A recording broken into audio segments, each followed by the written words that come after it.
ദുരന്തങ്ങൾ ആവർത്തിക്കുമ്പോഴും മുന്നൊരുക്കത്തിലും നിയന്ത്രണങ്ങളിലും പരാജയപ്പെടുന്ന സമൂഹമായി നാം മാറിയിരിക്കുന്നു. നൂറ്റാണ്ടുകളായി ഓരോ കാലവർഷത്തിലും ആവർത്തിക്കുന്ന പെരുമഴയുടെ അനുബന്ധ നാശങ്ങളെ ചെറുക്കാൻ നമുക്കിനിയും കഴിഞ്ഞിട്ടില്ല എന്നത് ഭരണകൂട പരാജയമാണ് വെളിവാക്കുന്നത്. ദുരന്തങ്ങൾ പ്രവചിക്കുന്നതിൽ തുടങ്ങി ദുരന്ത നിവാരണ പദ്ധതികളിലും അനുവദിച്ച തുക ചെലവഴിക്കുന്നതിലും വരെ നാം വീഴ്ച ആവർത്തിക്കുകയാണ്. മഴക്കാലപൂർവ്വ ശുചീകരണം പോലെയുള്ള തട്ടിക്കൂട്ട് പ്രഹസനങ്ങളാകരുത് ദുരന്ത നിവാരണം എന്നത്. ദുരന്തം എത്തിക്കഴിയുമ്പോഴുള്ള പ്രതികരണങ്ങളല്ല കേരളത്തിന് ആവശ്യം. ആ ദുരന്തങ്ങൾ ഒഴിവാക്കാനുള്ള നടപടികളാണ്. ഈ വിഷയമാണ് സ്പോട്ട്ലൈറ്റ് ഇന്ന് പരിശോധിക്കുന്നത്. ദുരന്ത പ്രതിരോധം മുന്നറിയിപ്പിൽ ഒതുങ്ങിയാൽ മതിയോ?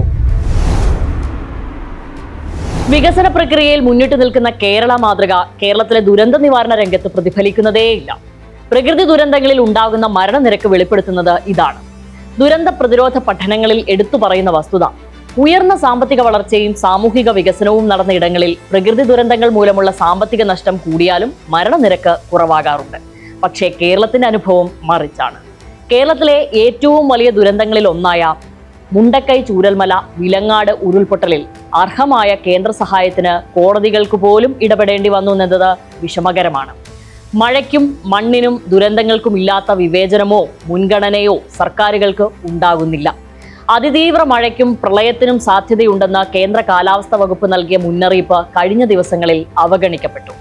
രക്ഷാപ്രവർത്തനത്തിലും ദുരിതാശ്വാസ നടപടി ഏകോപിപ്പിക്കുന്ന തരത്തിലും സർക്കാർ പിറകോട്ടു പോയി.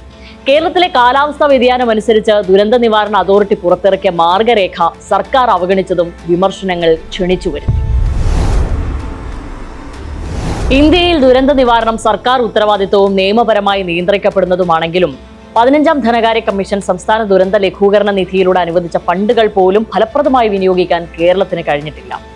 പാരിസ്ഥിതിക ലോല പ്രദേശങ്ങളിലും തീരദേശങ്ങളിലും മുൻകരുതൽ പദ്ധതികൾ നടപ്പാക്കുന്നതിൽ വന്ന ഭരണപരവും സാമ്പത്തികവുമായ ഈ പരാജയം കാരണം ദുരന്തങ്ങൾ സംഭവിക്കുമ്പോൾ മാത്രം പ്രതികരിക്കുന്ന രീതിയാണ് സംസ്ഥാനത്ത് ഇപ്പോഴും തുടരുന്നത്. ഇതിന്റെ ഫലമായി 2004 സുനാമി മുതൽ ഓഖി, പ്രളയം, കവളപ്പാറ, പെട്ടിമുടി, വയനാട് തുടങ്ങി സമീപകാല ദുരന്തങ്ങളിൽ വരെ ജീവഹാനിയും ഉപജീവന നഷ്ടവും ഏറ്റവും കൂടുതൽ നേരിടേണ്ടി വന്നത് സാധാരണക്കാരനും തൊഴിലാളികൾക്കുമാണ്. എങ്കിലും ദുരന്തങ്ങളോട് പ്രതികരിക്കുന്നതിനും ഇടപെടുന്നതിനും കേരളം മാതൃകയാണ്. പ്രത്യേകിച്ച് പൊതുജനങ്ങളും സന്നദ്ധ സംഘടനകളും വ്യക്തികളും ഒക്കെ നടത്തുന്ന മാതൃകാപരമായ ഇടപെടലുകൾ. എൽനിനോ പ്രതിഭാസം മൂലമുണ്ടായ കാലവർഷക്കുറവും വൈദ്യുതി ഉൽപാദനം പരമാവധി ഉയർത്തി KSEB ജലനിരപ്പ് ക്രമീകരിച്ചതും ഡാമുകളിലെ ജലനിരപ്പ് ചുരുക്കാൻ സഹായകമായി. മുൻ വർഷങ്ങളിലെ പോലെ ഡാമുകൾ നേരത്തെ നിറഞ്ഞിരുന്നുവെങ്കിൽ ഓഗസ്റ്റ് 1 അതിതീവ്ര മഴയിൽ സ്പിൽവേകൾ കൂടി തുറക്കേണ്ടി വരികയും അത് മറ്റൊരു മഹാപ്രളയത്തിന് വഴിയൊരുക്കുകയും ചെയ്യുമായിരുന്നു. അതുകൊണ്ട് തന്നെ കാലവർഷക്കുറവ് മൂലം ഡാമുകളിൽ അവശേഷിച്ച സംഭരണശേഷി വലിയൊരു ദുരന്തം ഒഴിവാക്കാൻ ഇടയാക്കിയെന്നത് വാസ്തവമാണ്. കേരളത്തിലെ മഴ പ്രവചനം സ്വാഭാവികമായും സങ്കീർണമായ വെല്ലുവിളിയാണ്. ഭൂമധ്യരേഖയോട് അടുത്തുള്ള ഉഷ്ണമേഖലാ അന്തരീക്ഷത്തിൽ മേഘരൂപവൽക്കരണവും കാറ്റിന്റെ ഗതിയും അതിവേഗം മാറിമറിയുന്നു. പശ്ചിമഘട്ടത്തിന്റെ സവിശേഷ ഭൗമഘടനയും മഴയുടെ സ്വഭാവത്തെ സ്വാധീനിക്കുന്നു. അറബിക്കടലിൽ നിന്ന് എത്തുന്ന ഈർപ്പമുള്ള കാറ്റ് മലനിരകളിൽ തട്ടി ഉയരുമ്പോൾ വളരെ ചെറിയ പ്രദേശങ്ങളിൽ പോലും കുറഞ്ഞ സമയത്തിനുള്ളിൽ അതിതീവ്ര മഴ പെയ്യാം.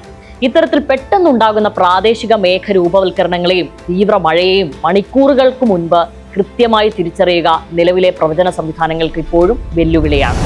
മഴയുടെ ആഘാതം നിർണ്ണയിക്കുന്നതിൽ ഒരു പ്രദേശത്തിന്റെ ഭൂപ്രകൃതിക്കും മണ്ണിന്റെ ഘടനയ്ക്കും ജലപ്രവാഹ സംവിധാനങ്ങൾക്കും വലിയ പങ്കുണ്ട്. സമതല പ്രദേശങ്ങളിൽ പെയ്യുന്ന മഴവെള്ളം താരതമ്യേന വേഗത്തിൽ ഒഴുകി മാറുമ്പോൾ മലനിരകളും ഇടുങ്ങിയ താഴ്വരകളും ചെങ്കുത്തു ചെരിവുകളുമുള്ള പത്തനംതിട്ട, ഇടുക്കി പോലുള്ള ജില്ലകളിൽ അതേ അളവിലുള്ള മഴ വലിയ ദുരന്ത സാധ്യത സൃഷ്ടിച്ചേക്കും. നഗരപ്രദേശങ്ങളിൽ ചെറിയ സമയത്തിനുള്ളിൽ പെയ്യുന്ന മഴ പോലും വെള്ളക്കെട്ടിനും ഗതാഗത തടസ്സത്തിനും ജനജീവിത പ്രതിസന്ധിക്കും കാരണമാകുകയും ചെയ്യും. മഴ പ്രളയമായ ശേഷം മാത്രം റെഡ് അലർട്ട് പ്രഖ്യാപിച്ചതാണ് രക്ഷാപ്രവർത്തനം വൈകാൻ ഇടയാക്കിയതെന്ന ആരോപണമാണല്ലോ ഇപ്പോൾ പ്രധാനമായി ചർച്ച ചെയ്യുന്നത്. ഈ പശ്ചാത്തലത്തിൽ നിലവിലെ കാലാവസ്ഥാ മുന്നറിയിപ്പ് സംവിധാനങ്ങളുടെ കൃത്യതയും വ്യാപ്തിയും വീണ്ടും ഗൗരവമായ ചർച്ചയ്ക്ക് വിധേയമാക്കേണ്ടതുണ്ട്. കേന്ദ്രത്തിൽ നിന്ന് ലഭ്യമായ വിവരങ്ങൾ അനുസരിച്ചുള്ള അലർട്ട് നേരത്തെ നൽകിയിരുന്നു എന്നാണ് മന്ത്രി AP അനിൽകുമാർ പറഞ്ഞത്. നിർദ്ദേശം പുറപ്പെടുവിക്കലല്ല, അത് നടപ്പാക്കിയിട്ടുണ്ടെന്ന് ഉറപ്പാക്കലാണ് സർക്കാരിന്റെ പണിയെന്ന് ഇനിയെങ്കിലും തിരിച്ചറിയണം. മഴക്കരുതൽ മാനദണ്ഡമായ ചുവപ്പ്, ഓറഞ്ച് പോലുള്ള നിറങ്ങളിലുള്ള പ്രഖ്യാപനത്തിലുള്ള ആശയക്കുഴപ്പം വിശദമായി ചർച്ച ചെയ്യേണ്ടത് തന്നെയാണ്. സമീപകാലത്തുണ്ടായ ചില പ്രകൃതി ദുരന്തങ്ങൾ പരിശോധിക്കുമ്പോൾ ജാഗ്രതാ മുന്നറിയിപ്പുകൾക്ക് ആധാരമായ മാനദണ്ഡങ്ങൾ പുനർനിർണ്ണയിക്കേണ്ടതിന്റെ ആവശ്യകത കാലാവസ്ഥാ നിരീക്ഷകർ ചൂണ്ടിക്കാണിക്കുന്നുണ്ട്. അതായത് പ്രദേശങ്ങളിലെ സവിശേഷ സാഹചര്യങ്ങൾ കൂടി പരിഗണിച്ചാൽ മാത്രമേ മുന്നറിയിപ്പുകൾക്ക് കൂടുതൽ കൃത്യത കൈവരികയുള്ളൂ.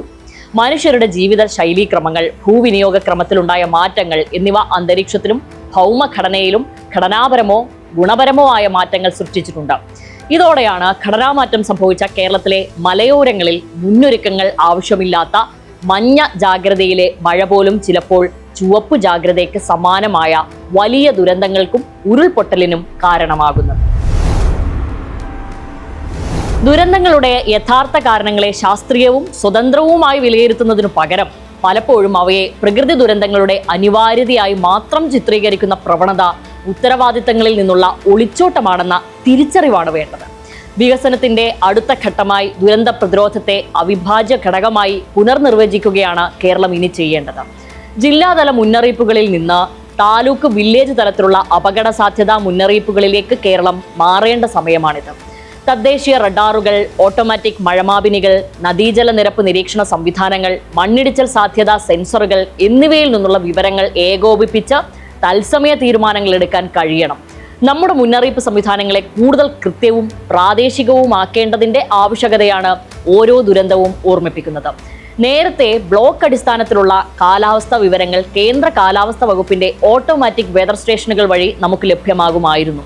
എന്നാൽ 2 വർഷമായി അവ ലഭ്യമല്ലെന്നത് സ്വതന്ത്ര കാലാവസ്ഥാ നിരീക്ഷകർ ഉൾപ്പെടെ ഉള്ളവരെ വലച്ചിട്ടുണ്ട്.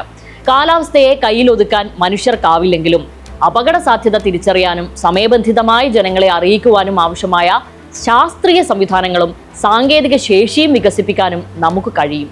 ഇനിയും മഴ പെയ്യും, മണ്ണിടിയും, ഉരുൾപൊട്ടും, മലകളും മനുഷ്യരും അവിടെ ഉണ്ടാകും. ദീർഘകാല പദ്ധതികൾക്ക് പകരം അലർട്ടുകൾ മതിയോ എന്ന ചോദ്യം ഉയരേണ്ടതുണ്ട്. ഇതോടെ ഇന്നത്തെ സ്പോട്ട്ലൈറ്റ് സമാപിക്കുന്നു. നാളെ മറ്റൊരു വിഷയവുമായി വരാം. നമസ്കാരം.